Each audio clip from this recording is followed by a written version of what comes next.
Vamos a ver ahora esta parte del ejercicio donde básicamente lo que nos piden es hacer un análisis de esta función que vemos acá.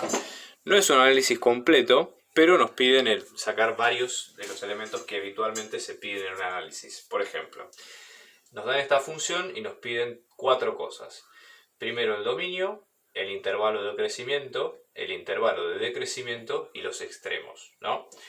Entonces, acá hay varias estrategias que nosotros podemos tomar en cuenta para poder llevar a cabo este tipo de casos, ¿no?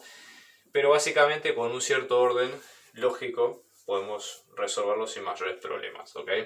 Entonces vamos a ver lo que generalmente se suele hacer para este tipo de casos. Supongamos que vamos a asignarle un orden a esto, ¿no? Diríamos, bueno, vamos a tratar de ver qué conviene calcular primero de todo esto, porque así como está expresado, pareciera no estar en ningún orden específico, ¿sí? Con lo cual no tenemos demasiados datos sobre el tema. Entonces, por ejemplo, lo que yo diría primero en cualquier función es calcular el dominio, porque eso nos dice con qué números nosotros podemos trabajar más fácil, ¿está bien? Qué números están habilitados para poder trabajar en la función y qué números no, ¿sí?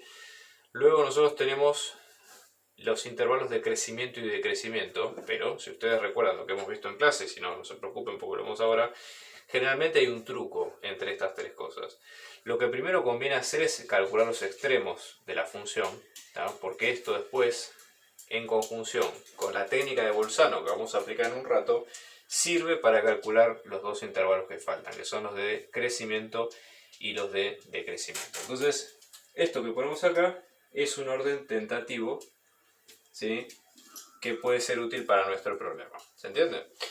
Entonces vamos a arrancar por el dominio. ¿Está bien?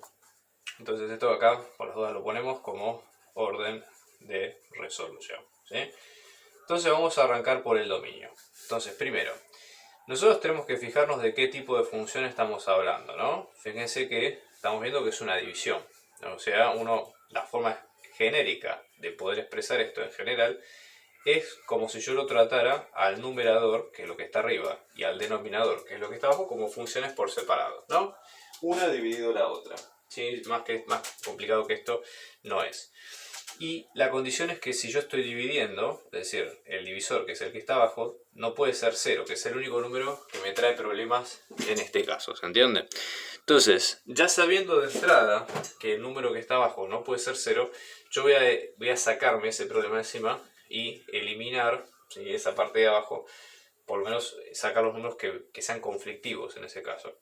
Entonces digo, bueno, perfecto, x menos 3, que es el b de x, en este caso, porque es lo que está aquí abajo. Yo en este caso no tengo muchos colores, pero si les conviene, pueden, mientras no pierdan prolijidad, pintar de un lado y del otro cada función y después poner una columna al lado como para guiarse en lo que están haciendo, si sí les sirve.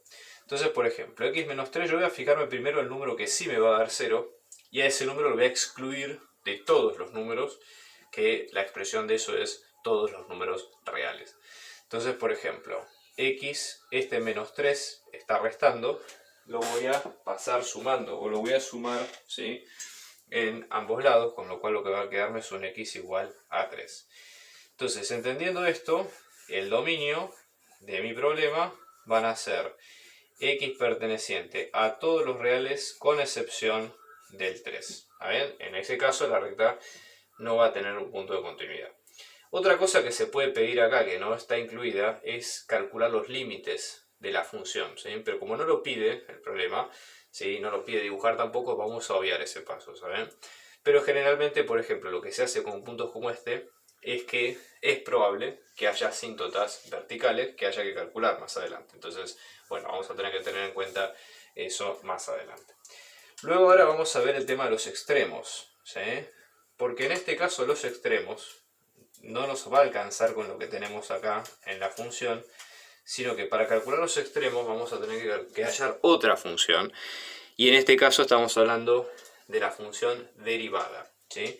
Porque los extremos son todos aquellos x sub 0, recuerden que cuando ponemos subíndice es porque estamos hablando de números con, digamos, con puntos con nombre y apellido, son todos aquellos x sub 0 tales que su derivada, ¿sí?, en este caso valga 0. ¿Está bien? Y al hablar de extremos estamos hablando también de extremos locales y absolutos, si es que los tuviera. En general se puede hablar de extremos locales en general en primera instancia y luego como extremos absolutos en segunda. ¿Está bien? Entonces, en este caso, por ejemplo, ¿sí? Yo lo que tengo que hacer primero es encontrar la función derivada, ¿sí? Es hallar f' de x, porque es una condición necesaria para esta ecuación. Yo, por ejemplo, veo, o había dicho hace un rato, que mi función era una división de dos funciones, ¿sí? De a y b. Entonces yo tengo que aplicar, recuerden de dónde salía esto, la derivada, tengo que aplicar, en este caso, la regla de división, ¿sí?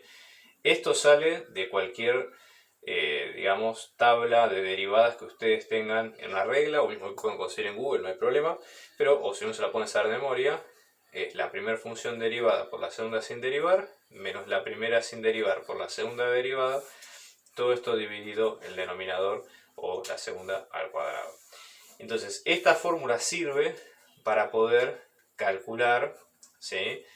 Para poder ordenar cada uno de los pasos. Fíjense, yo acá voy a poner el cuadro con todas las funciones y vamos a sacar las derivadas de cada uno. Entonces, por ejemplo, en el caso de la A, yo tengo 5x al cuadrado. Cuando la derive en A' me va a quedar 5, el 2 baja multiplicando, o sea que me queda 10 por x a la 1. ¿Está bien? Y en la de abajo, que esta me queda un x menos 3, acá la derivada me queda sencillamente un 1. ¿Está bien? Porque es un 1 menos esto que es 0 y queda así.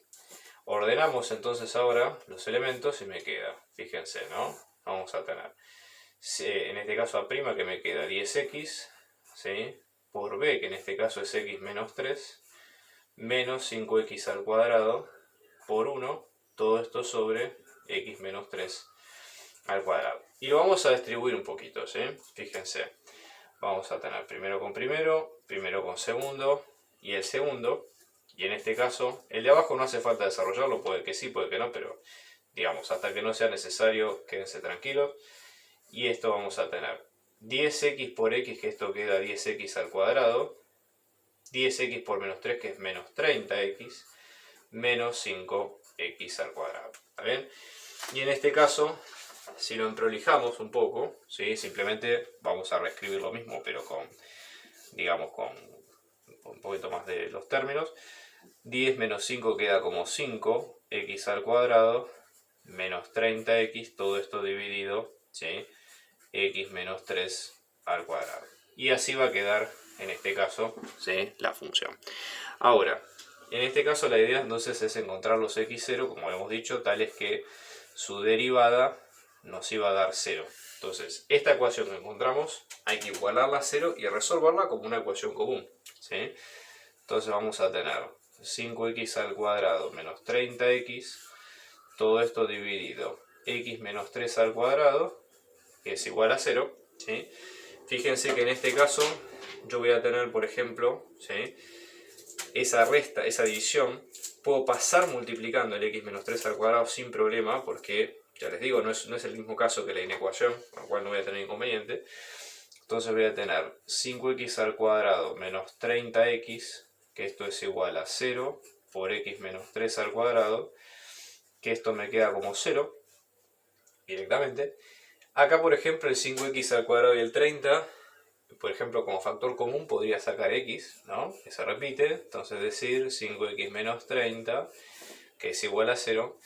Como tengo una multiplicación que es igual a 0, acá se abre esto en dos casos. El primero, el más sencillo, que es el primero, que x sea igual a 0, que es el primer término, que es este. Y el segundo que tenemos, 5x menos 30, que es igual a 0, si yo lo despejo me queda 5x es igual a 30, y si paso dividiendo el 5 me queda 30 dividido 5, 5 por 6, 30, con lo cual el segundo es x igual a 6. Entonces, en conclusión, tenemos como puntos extremos al principio, ¿cuáles tenemos? X pertenecientes son dos, el 0 y el 6. ¿Está bien? Son esos dos puntos que tenemos hasta acá. Y luego, con esos puntos extremos, más lo de los puntos, digamos, que no estaban incluidos en la recta, tenemos un cierto análisis de lo que puede pasar. Porque fíjense, vamos a poner los puntos en la recta. Vamos a poner, acá tenemos x. En x tenemos los puntos negativos y los números positivos, ¿sí? Y sabemos, por ejemplo, que en 0 y en 6 están los puntos extremos. ¿Está bien? Yo esto que estoy dibujando con línea punteada no es una asíntota, obvio, sino que es simplemente una referencia. ¿Está bien? Esto se los aclaro para que no haya confusiones, ¿ok? Y en el 3, este es un punto fuera del dominio, ¿sí? Punto no del dominio. Esto está mal expresado, pero por las dudas lo vemos, ¿sí? Porque el dominio, en este caso, llega hasta 3 sin incluir y sale de 3 sin incluir. Entonces, para encontrar lo que falta, que son los intervalos de decrecimiento y de crecimiento, más clasificar esto, porque nosotros no sabemos si los extremos son, ¿sí? No sabemos si los extremos son máximos o mínimos o no son nada, pueden ser puntosilla. Entonces en ese caso hay que armar una tabla como para clasificar y ver qué es lo que ocurre. Entonces vamos a ver, esto lo podemos partir a su vez en intervalos, ¿sí? Esto siempre, la mecánica siempre es la misma. Entonces vamos a tener, por ejemplo, en este caso los x, vamos a clasificarlo con una tabla y vamos a poner acá las imágenes y las derivadas, perdón. Las derivadas, la función derivada que encontramos hace un rato y clasificar cada punto como corresponde, ¿no? Entonces vamos a tener, por ejemplo, acá lo siguiente. Yo tengo estos tres puntos, el 0, el 3 y el 6. El 3 ya sé que es un punto que no está en el dominio, con lo cual lo voy a sacar también, ¿sí? De la función derivada, porque si no está en la función original, tampoco tiene que estar en la función derivada. Eso es, digamos, condición muy importante y que siempre se respeta de la misma manera. Y después tengo los intervalos que faltan. Tengo de menos infinito a 0, tengo de 0 a 3, tengo de 3 a 6 y tengo de 6 a más infinito. Y simplemente lo que tengo que hacer acá es probar la derivada de cada punto con, digamos, distintos puntos de prueba, ¿sí? Entonces, por ejemplo, yo voy a decir, bueno, por ejemplo, voy a elegir para este el menos 2, entre el menos infinito y el 0, entre el 0 y el 3 voy a elegir el 1, entre el 3 y el 6 voy a elegir el 5, y entre el 6 y el más infinito voy a elegir el 7. Y me voy a fijar la imagen de cada uno, simplemente las derivadas de cada uno. Simplemente me tengo que fijar si son positivas o negativas. Ya sé que en 0 y 6 las derivadas valen 0 porque es lo que acabo de sacar en esta ecuación. ¿Está bien? Así que tiene que cerrar todo por todos lados. ¿Está bien? Y en este caso me voy a fijar, por ejemplo, que la derivada en 2 me va a quedar positiva. En menos 2, perdón. La derivada en 1 me queda negativa. La derivada en 5 me queda negativa. Y la derivada en 7 me queda positiva. Entonces, fíjense lo siguiente. Si la derivada me queda positiva en este intervalo, en menos infinito a 0, porque ya el menos 2 que está en ese intervalo me dio así, quiere decir que en todo el intervalo la función va a hacer esto, va a crecer. Si voy a la siguiente, que es la de 1, la función luego baja y luego decrece, ¿tá? O sea que hace esto. ¿Está bien? Luego en el 5 la función vuelve a bajar, ¿ok? Y en el 7 vuelve a subir. Entonces, entendiendo esto, ¿sí? Acá es importante lo siguiente. Primero que nosotros miramos al 0 y decimos, en el 0, o sea, siempre la función hay que leerla de izquierda a derecha, porque se lee en orden creciente, ¿no? En general, ¿sí? Para que se entienda la idea. Entonces la función acá crece, entonces pasa de crecer, subir, a luego bajar. Con lo cual, en x igual a 0, lo que hay es un máximo absoluto. Fíjense, imagínense, en este caso, imagínenselo como una montaña rusa, que sube un carro y luego baja, ¿sí? Esa sería un poquito la idea. Luego en 3, acuérdense que no es un punto de la función, es una asíntota, ¿sí? Nosotros no lo probamos acá porque no hicimos el límite, pero hagan la prueba y se van a dar cuenta de que ahí lo que hay es una asíntota. Entonces, en ese caso, por ejemplo, tampoco es un punto que pertenece a la función derivada, con lo cual tampoco lo está preguntando la idea, pero no es un punto extremo, entonces ya lo sacamos de ahí.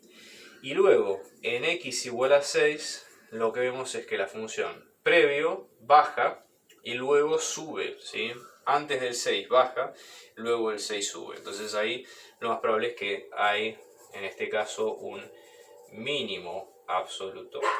Pero acá hay una pregunta con esto. Yo acá fíjense lo siguiente, yo estoy diciendo que es un mínimo absoluto, pero la pregunta ¿es absoluto? Es una buena idea de darnos cuenta, ¿no? Si es absoluto o no. Y la idea es que para contestar la pregunta de que es absoluto o no, justamente es que hay que estudiar toda la función completa, que no es lo que está pidiendo acá el problema, ¿sí? Si lo pidiera, nosotros tenemos que calcular los límites a más infinito y menos infinito y fijarnos si efectivamente la función crece en forma infinita o no. No lo vamos a hacer acá, pero si ustedes hacen el límite de x tendiendo a infinito de f en este caso, les va a quedar más infinito, y si hacen el límite de x tendiendo a menos infinito de f de x, lo más probable en este caso es que les va a quedar con menos infinito, ¿está bien? Entonces, ¿qué es lo que va a pasar? Es que no son absolutos, sino que ambos son relativos, porque siempre va a haber un punto más grande que el otro. Entonces, esto, ojo con este tipo de trampas y a tenerlo en cuenta, más allá de que la pregunta en sí no lo diga, pero siempre es importante